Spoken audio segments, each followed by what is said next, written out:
E oi, pessoal! Hoje com mais um Cine com Elas.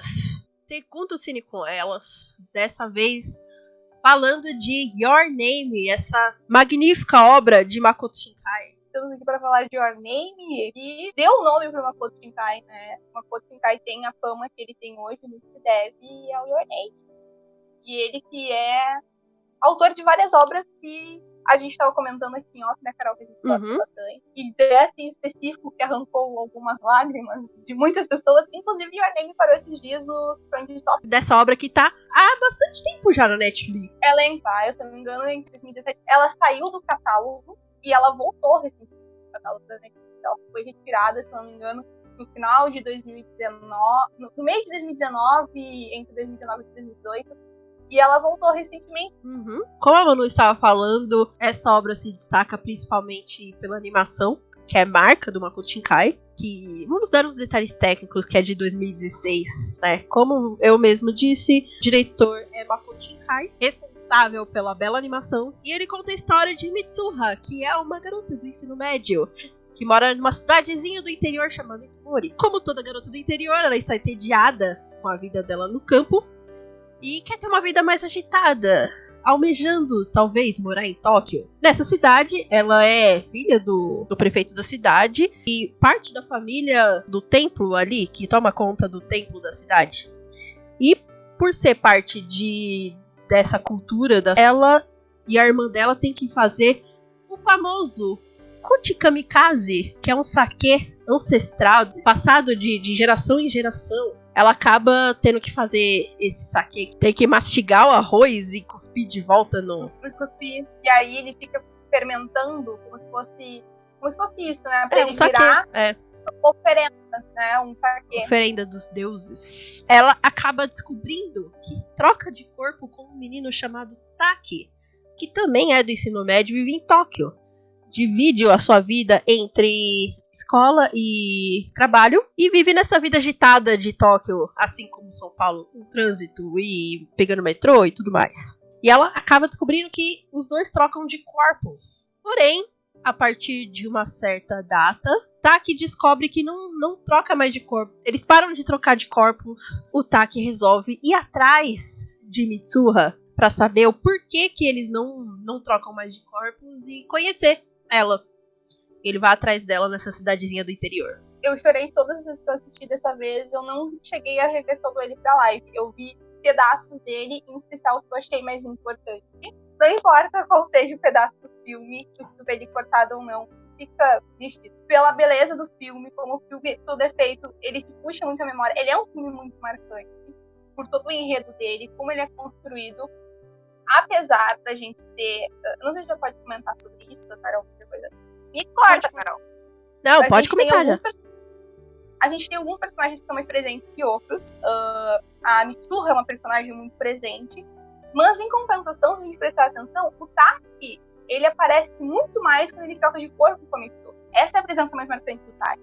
É interessante isso, porque a gente também vê como eles interferem na vida um do outro. A Mitsuha, ela é muito quieta, ela não tem voz ativa, ela não sabe se defender de nada. Enquanto o Taki, ele tem já uma postura em que ele sabe se defender, mas ele tem um pouco de dificuldade de contato com a crush dele. Então, a Mitsuha interfere nisso, ele ajuda ele, ela consegue ter um date com essa menina, com essa moça do Taki na época, depois deixa de ter crush. E ele intervém pra ela dando voz ativa, porque ela não sabia se defender do pai, ela não sabia se defender dos colegas. Ela feita os caras do colégio. Tem uma cena que ela simplesmente empurra eu não vou me lembrar agora se é é uma carteira. É uma carteira. E aí, ela diz assim, ó, não vai mexer comigo, não. Que era uma coisa que faltava pra ela. Então, esses processos foram muito importantes pro amadurecimento dos personagens. A gente vê que vai acontecendo gradualmente ao longo do ano. Sim, vai sentindo isso. A gente sente principalmente isso no final, quando eles voltam pro corpo dos dois. Você percebe que a Mitsuha tá muito mais ativa no caso de querer fazer com que todo mundo sobreviva, entendeu? Então, mesmo depois que ela troca de corpo com ele, que tá ela ali mesmo dentro do corpo dela, ela continua muito ativa e com uma força de querer, Ela sabe? cria coragem. Cria coragem, sabe? Então você percebe isso. Chega a ser drástico a mudança, tipo, do começo do filme pro final do filme. O tipo de pessoa que ela se tornou, sabe? Tem uma coisa que é muito presente no filme, Carol, e isso eu queria muito conversar contigo, que é a palavra destino. Eles acreditam muito no destino, que as coisas estão predestinadas.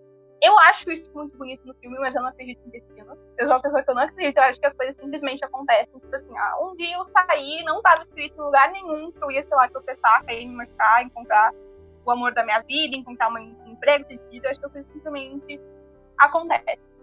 Mas eu acho que é muito legal quando a gente, o filme mostra que a gente pode lutar contra o dia a dia, contra simplesmente acontecimentos que nos acontecem, que a gente pode tentar mudar, porque é isso que a gente vê a Mitsuha fazendo. Ela luta contra um acaso. E ali, o maior acaso é a natureza. Um belo dia a gente pode acordar e simplesmente tudo acabar. E é isso que ela tenta lutar para salvar as pessoas. E eu achei isso fantástico, até porque traz uma certa característica do Japão que a gente pode lutar, que é as catástrofes, né? Inclusive, uma coisa muito legal é que o formato da cidade, da Mitsuha, que eu não vou lembrar o nome agora, Itomori. Ela tem, obrigada, Carol, ela tem o formato do Lago Tsuá, que fica na cidade de Nagawa, se não me engano. Nagano. Que foi atingida por algum acidente meteorológico que teve. E eu achei isso genial, porque o anime ele traz muita identidade do Japão. Acho que é um dos animes que mais traz isso de uma coisa. Eu acho muito legal que no anime ele liga essa história de destino, porque a avó da Mitsuha fala que tanto ela quanto a mãe da Mitsuha tiveram esses sonhos esquisitos, digamos assim, em que estavam no corpo de outra pessoa, ela fala, né? E o Taki associa isso em que em várias gerações da família da Mitsuha, eles foram alertados para esse meteoro aí cair, né, e matar todo mundo. Ele associou isso ao destino, tipo, ele estava predestinado a alertar a Mitsuha para ela salvar todo mundo, entendeu? Uhum. Eu acho isso muito, muito legal. Eu acredito em destino, mas não desse jeito, entendeu? Eu acredito que temos tendência a ser de um jeito, porém, temos o livre-arbítrio de mudar a nossa vida conforme dá na telha, entendeu? Fora também a lenda que rege esse anime, que é a lenda de Akaito. Inclusive, temos também um texto no NSV. O Vupix escreveu um texto, eu acho que também tem vídeo também, que eu tive um trabalho gigantesco de colocar cenas do anime. Então, porque, como vocês sabem, o YouTube é meio ruim com essas coisas, sabe? De dar strike com tudo. Então eu tive um certo trabalhinho pra editar. Mas essa lenda de Akaito fala sobre que os destinos das pessoas estão ligados através de um laço vermelho, digamos assim. Tanto que é bem evidente que eles são ligados pelo lacinho de cabelo da Mitsuha, que é vermelhinho. Quando o Taki volta no tempo também, quando ele tá lá no templo, ele bebe o sake muito louco lá, ele volta através do tempo, seguindo a linha do destino, em que ele tá ligado com a Mitsuha. Então, essa lenda conta isso. Acho que pra contar essa lenda, acho que era Olha, gente, eu vou lembrar o que eu lembro de cabeça, tá? Da lenda. Cara, quando era criança, zombava de uma menina e ele acabou tacando uma pedra na cara da menina. Enfim, quando ele cresceu e estava predestinado a casar com uma menina, com uma mulher, ele acaba descobrindo que era aquela mesma menina que ele tacou a pedra. Por quê? Eles estavam ligados através desse fio vermelho. Em que, dependendo do lugar do Japão, ou até mesmo na China, eles tratam disso. Às vezes é ligado pelo pé, às vezes é ligado pelo dedinho, mindinho, sabe? Então, dependendo do lugar em que ele trata de uma forma diferente, né? Assim como as lendas no Brasil também, né? Oi? Uma promessa do Ikaito, que é prometo que se não cumprir a promessa, engolirei 1000 agulhas, alguma coisa assim. A gente falou também um pouquinho da lenda do Ikaito, além do NSV com o texto do que eu super recomendo pra vocês. Sagrado Papo Nerd com Elas, o nosso quadro de toda quinta-feira que chama Cartão Postal. Então acompanha, a gente faz curiosidade do Japão. Mas uma coisa que é interessante a gente falar isso da crença do Taki, e talvez isso seja o tio, que eu acho genial, é que ele tá 10 anos à frente da Mitsuha. Tanto que naquela cena do trem que ele não vê ela, é porque ele não conhecia ela. Uhum. E a gente pode ver que ele tá um tempo à frente pelo calendário, no celular, em que eles vão conversando. Mas uma coisa assim que chama muita atenção é como eles falam no começo, que apesar deles ser, como é que eu posso dizer, uma possível catástrofe, eles são muito agradecidos por eles poderem estar presentes naquela época em que existe, em que eles podem ser presentes para apreciar aquele acontecimento. Então, como eles são gratos naquele momento, que é uma coisa que às vezes a gente não tem, e fiquei impactada, porque sempre tem algo positivo nas coisas, sabe? Às vezes recebe ajuda de alguém que não esperava, às vezes surge uma oportunidade, às vezes tu descobre uma força que tem dentro de ti que tu não sabe que foi aconteceu com a Mitsuha, e ela saiu da zona de conforto a partir disso, e até talvez o Taki tenha descobrido a sensibilidade dele, o olhar mais sensível que ele tem, por causa disso. Ele é convidado em vários momentos a apreciar o começo. A gente vê vários momentos de reflexão dele com aquilo. Eu acho que, aparentemente, pra mim, ele não parecia ser uma pessoa. Eu acho que ele se tornou com tudo isso, até por ele estar mais envolvido com a família da Mitsuha. Carol, a gente tem 2 pontos ali. A gente tem Tóquio, que é uma cidade super evoluída, claro, ainda ligada à sua cultura, mas ainda não de uma forma tanto quando a gente tem a Mitsuha, vive no interior, e ela vive em função da cultura dela, por ser do interior e por ter uma família diretamente ligada a isso. Então a gente tem essa diferença, e eu acho que a partir do momento que ele se conecta com a família da Mitsuha, ele aprende a apreciar pequenas coisas, sabe? Eu acho que ele aprende a ter mais sensibilidade, tanto que ele tem uma cena que ele ajuda a avó da Mitsuha, ele cria uma nova reflexão das coisas, uma nova perspectiva. E eu acho que às vezes a gente precisa passar por situações para tornar um pouco mais forte, mais sensível. As situações nos exigem isso. A gente se adaptar a elas da maneira necessária. E eu acho que foi isso que aconteceu com os dois. Eu acho que foi bem isso mesmo. A evolução do Taki também é bem perceptível, né? O Taki, ele vê o mundo diferente, eu não no começo não dá pra perceber o quanto ele apreciava os detalhes de arquitetura, tanto que ele tenta seguir essa carreira depois de tudo que aconteceu. No começo você não vê esse foco dele nesses detalhes de arquitetura, dele desenhar algo assim, sabe? Tipo, eu achei que foi vendo pela 4ª vez o filme. Chorando pela 4ª vez com o filme. Chorando pela 4ª vez. Chorando pela 4ª vez, eu percebo que, sabe, ele não tinha esse foco em uma profissão, sabe? Ele simplesmente vivia ali. Vivia aquele caos que era o Tóquio. Ele não percebia os detalhes do tipo, sonho que ele tinha. Que sonho que ele tinha, sabe? E você percebe isso só depois que ele conhece a Mitsuha e que ele tem esse contato mais próximo. Falando em contato próximo, uma das coisas que mais chama atenção no filme ele gosta muito de se apalpar. Ah, para! Tipo assim, eu tenho um negócio pra falar sobre isso. Eu não sei, pode ser meio errado, tá? Por favor, ninguém. Eu acho a curiosidade de todo homem é saber como é que é, assim como das gurias eu saber como é que é um. Cara, se eu tivesse eu ia fazer girocóptero o dia inteiro, eu não ia conseguir fazer outra coisa. Nada me surpreende de Manu. Cara, sério, eu queria muito saber como é que vai fazer isso aqui. Olha, gente, eu não sei. Eu realmente não sei se, tipo, eu teria esse tipo de curiosidade, assim, muito. Cara, eu juro, a minha maior curiosidade é isso, é fazer xixi em pé e ficar fazendo isso aqui. Eu ia ficar tipo. Mas será que, tipo, não dói? Porque você tenta fazer isso com o peito, meio que, tipo. Eu já não sei. Tipo. Homens, digam aí nos comentários, dói você fazer pirocóptero assim? Cara, eu ficava. Ou incomoda, não sei, não precisa doer necessariamente. Eu ia ficar o dia inteiro, assim, o dia inteiro, girocóptero, sabe? A Manu ia sair voando, tá ligado? Cara, ia começar assim, sabe quando começa a girar, sei lá, uma corda, alguma coisa muito rápida, com aquele barulhinho? Cara, ia ficar o dia inteiro, assim, Até voar ia levantar asa. Mas você preferia, tipo, um tamanho grande ou, tipo, pequenininho, assim, pra você conseguir acostumar, assim? O que você acha que seria melhor? Não importa, cara, não importa o tamanho, não importa se tu tem a varinha das varinhas, se tu não consegue conjurar o patrão, não importa. Olha só, pérolas da Manu. Por favor, faça o clipe dessa frase.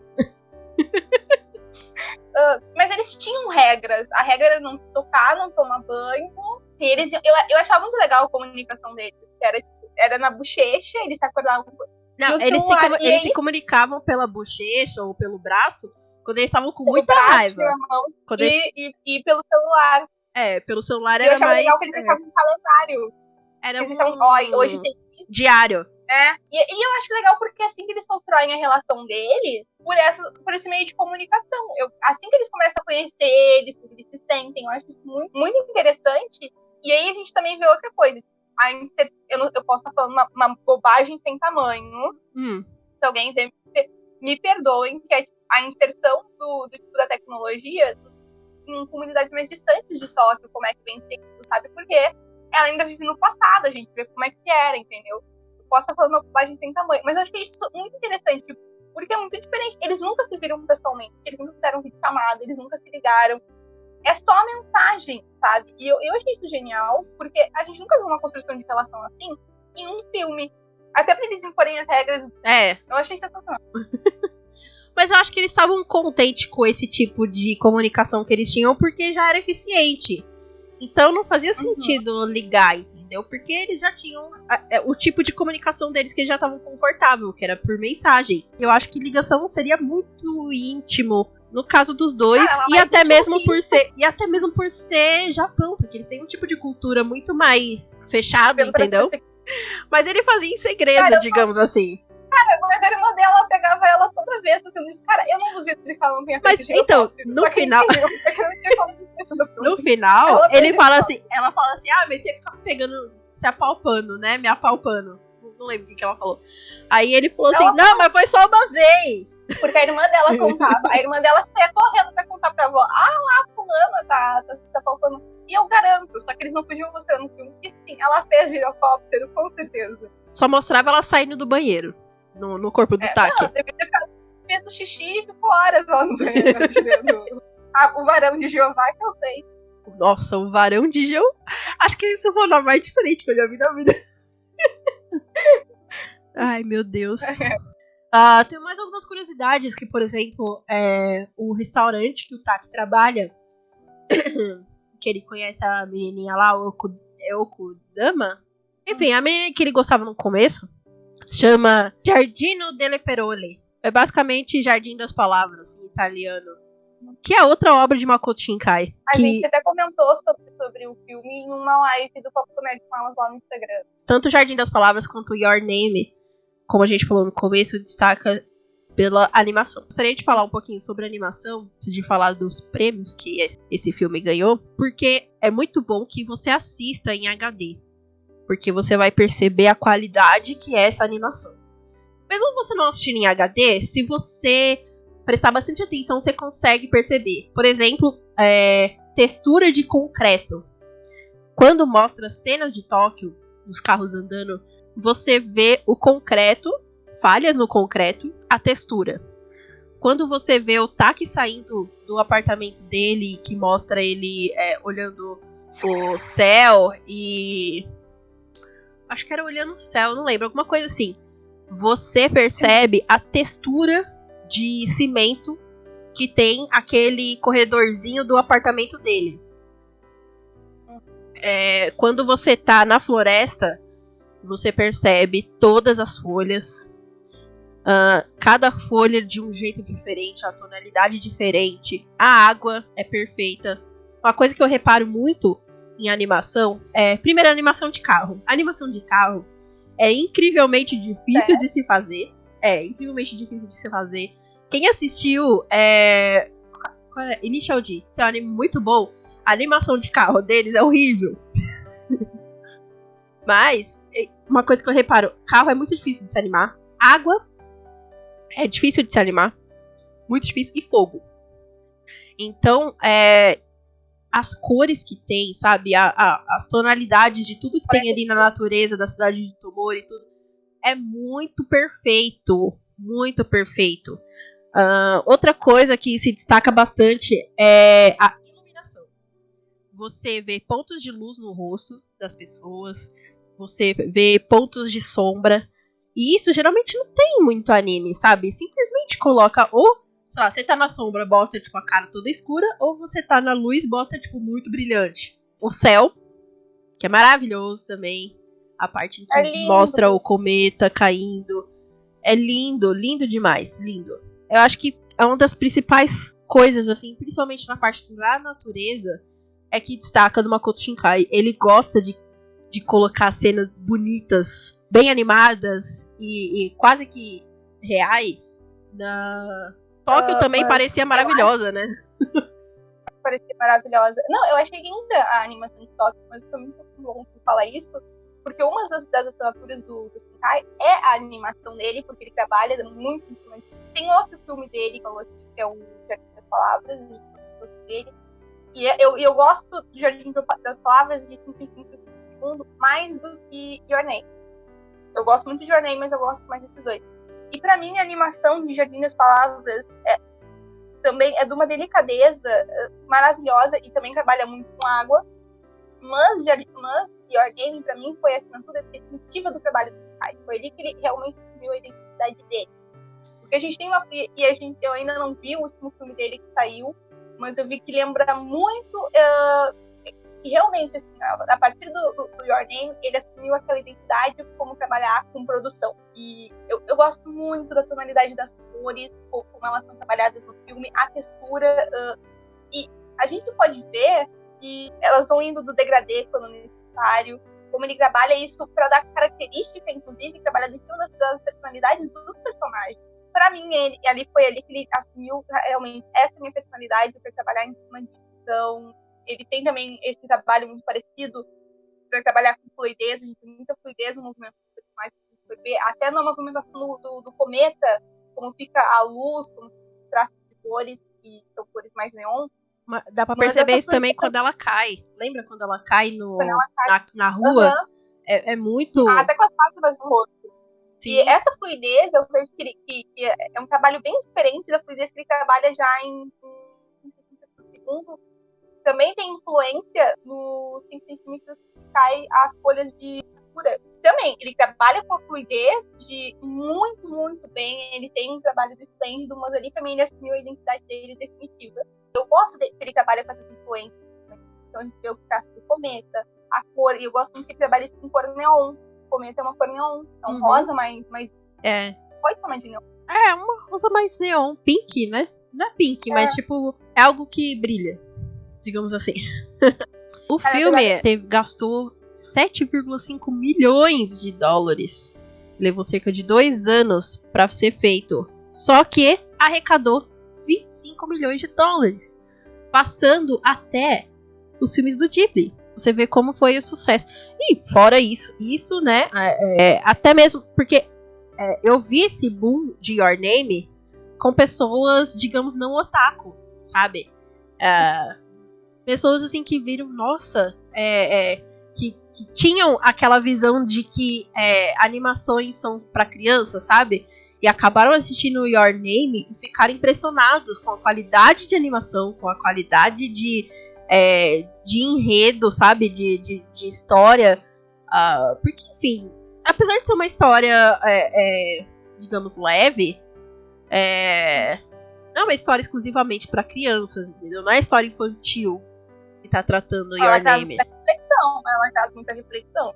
Traz muita reflexão. Tem que prestar atenção nos detalhes, porque não é num primeiro momento que tu entende que eles estão em tempos diferentes. Tu vai entender isso, a cronologia do filme, ela não é apresentada num primeiro momento. Sim, então é uma coisa muito importante a gente ressaltar.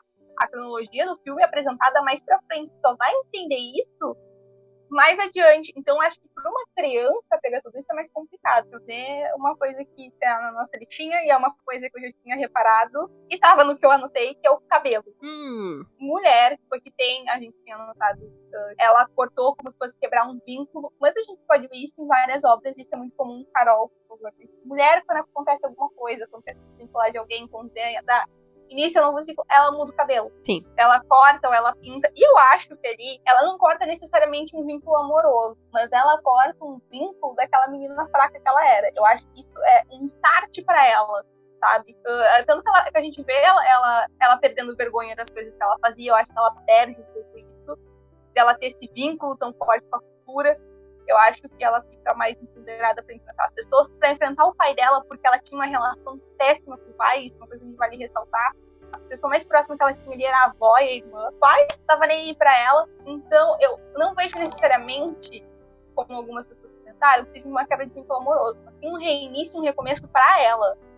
Porque eu acho que essa é a mudança dela, é a coragem e a determinação para enfrentar o acaso. E ela ser muito grata às coisas que acontecem por ela, porque às vezes a gente fica se lamentando pelas coisas que nos acontecem.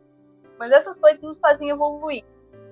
Então, muita coisa que a gente passa, que a gente não entende, a gente tem que entender qual é a lição que a gente tira daí. Às vezes, não vale a pena a gente ficar amargurado, porque fica só pra gente. É gente que sofre com isso, as consequências disso.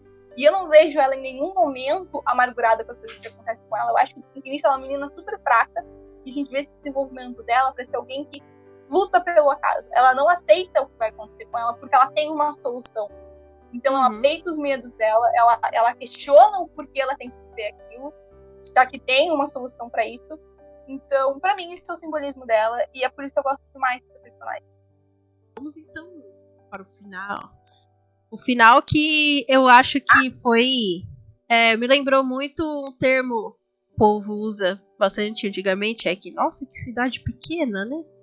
Nos encontramos, eles realmente se encontram tempos depois de esquecerem quem são, esquecerem como se encontrar, esquecerem tudo, né?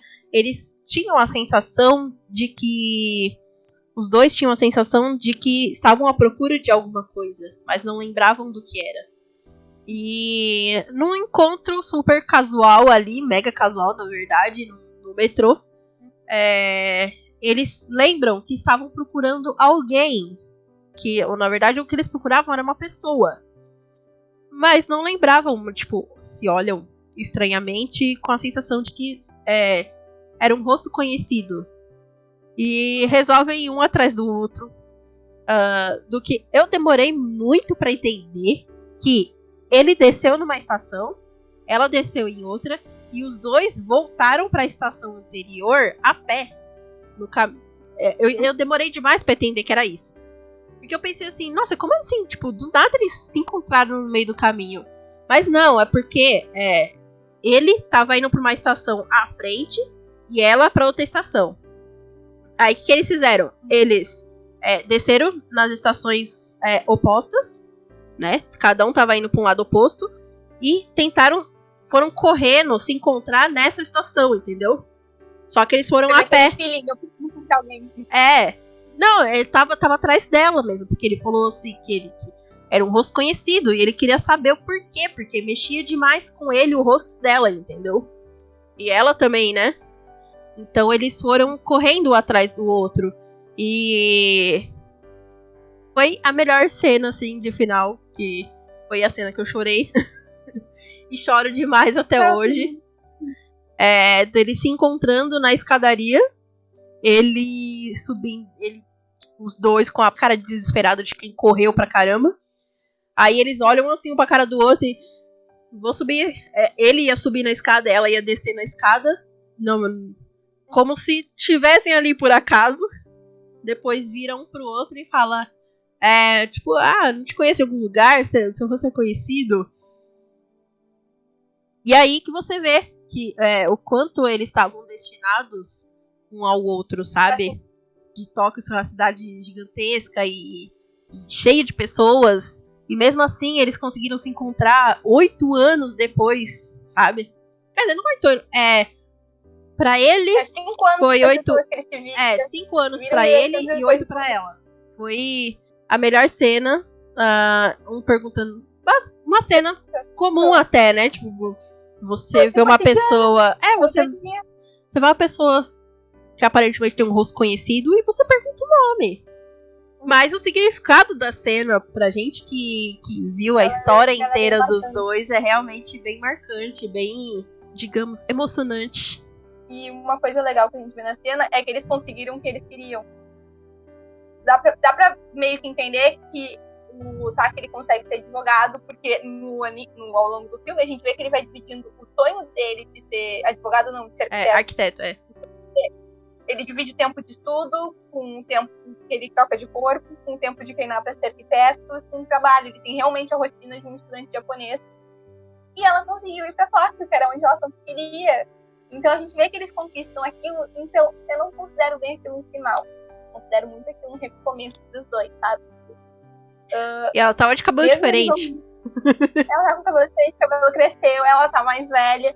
Uhum. E eu acho que eles estão até mais maduros pra viver isso. Eu acho que o final é muito bonito.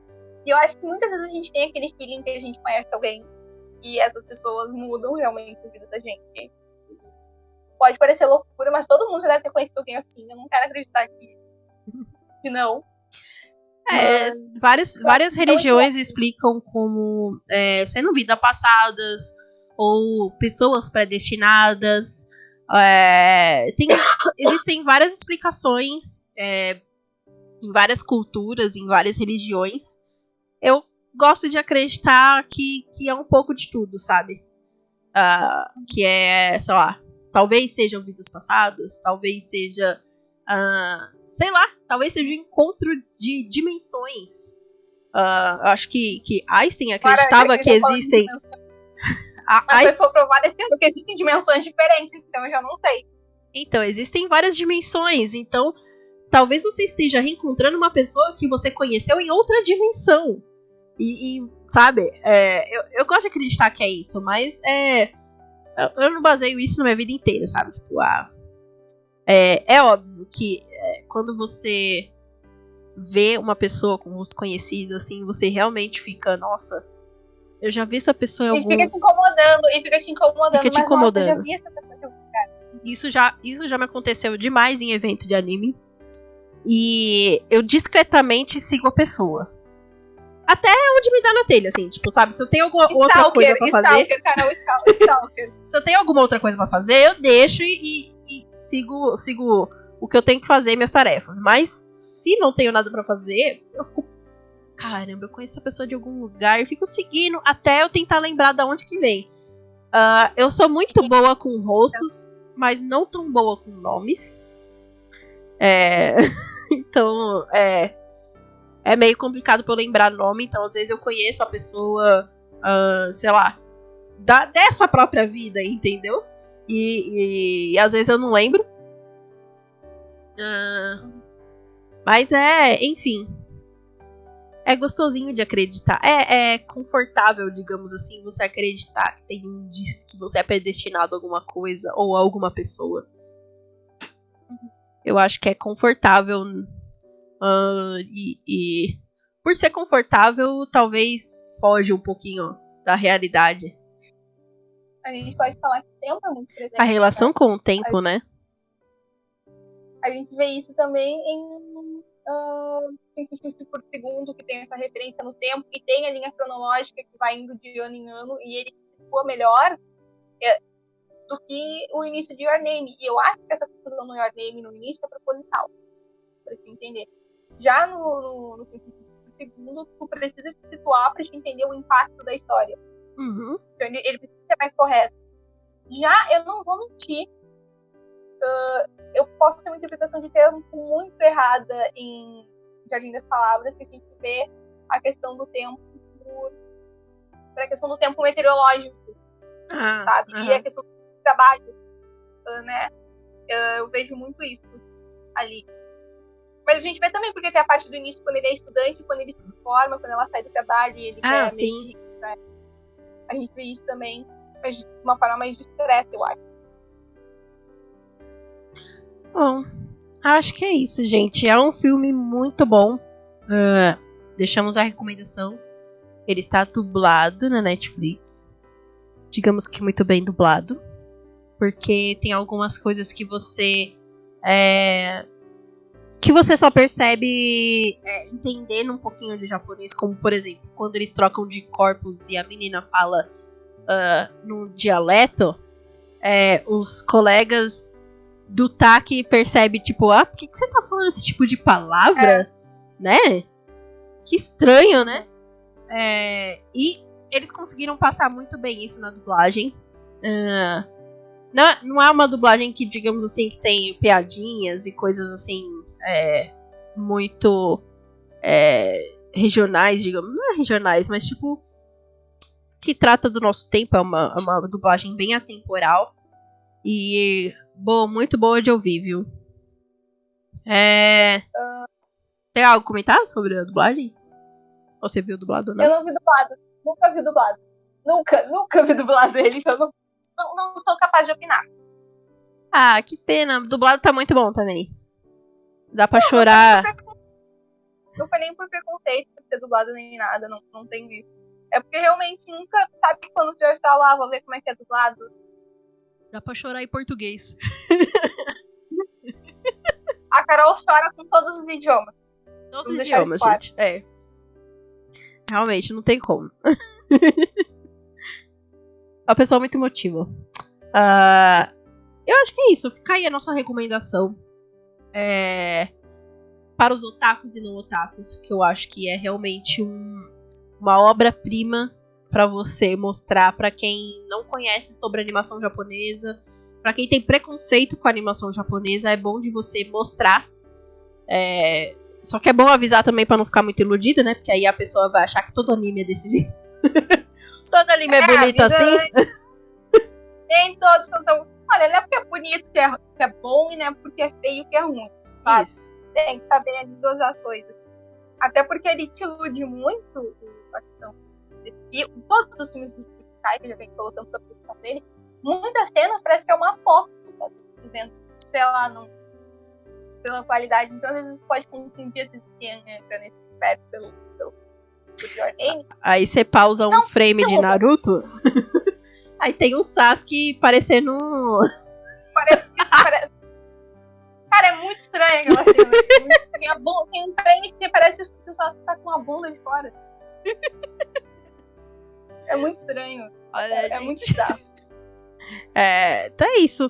Até a próxima live. Até o próximo Cine com Elas. Muito obrigada por hoje. Tchau, gente. Tchau, beijo. Pra vocês, até amanhã. Semana.